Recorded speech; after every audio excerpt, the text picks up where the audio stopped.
Hi all. ஒரு 2-3 நாளாவே food கிரேவிங்ஸாக இருந்தது. நல்லா காரசாரமாக ஒரு 2-3 பொரியலோடு வச்சு சாப்பிட்ணும்னு சொல்லிட்டு கொஞ்சம் ஆசையாக இருந்தது. அதனால் ஒரு பிளான் போட்டிருந்தாங்க. நல்லா பூண்டு, சின்ன வெங்காயம்லாம் போட்டு வந்து பூண்டு குழம்பு நல்லா வைக்கணும், நல்லா கார தூக்கலாக வச்சு சாப்பிட்ணுன்னு சொல்லிட்டு அது ஒரு ஆசை.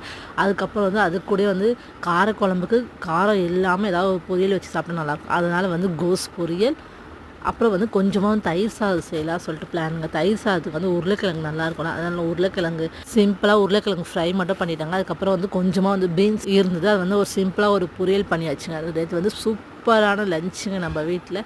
இந்த பூண்டு குழம்பு இன்றைக்கி செஞ்சு சாப்பிட்றத விட மறுநாள் வச்சு சாப்பிடும்போது டேஸ்ட் வந்து ரொம்ப நல்லா சூப்பராக இருக்குங்க. நம்ம வீட்டில் லஞ்ச் இன்றைக்கி இதுதாங்க. செம்மையாக சாப்பிட்டு நல்லா என்ஜாய் பண்ணியாச்சு. இதோடு எப்போ நம்மளுக்கு ஃபுட் கிரேவிங்ஸ் வருதோ அப்போ மறுபடியும் செஞ்சு சாப்பிடுவோம். நம்மளுக்கு நான்வெஜ் மேலாம் அந்த அளவுக்கு இன்ட்ரெஸ்ட் இல்லை, வெஜ்னா ஓகேங்க. நீங்களும் அதுமாதிரி ஃபுட் கிரேவிங்ஸ் வந்து சமைச்சு சாப்பிட்ருக்கீங்களான்னு மறக்காமல் சொல்லுங்கள். ஓகே, சப்போர்ட் பண்ணுங்கள். Bye, thank you.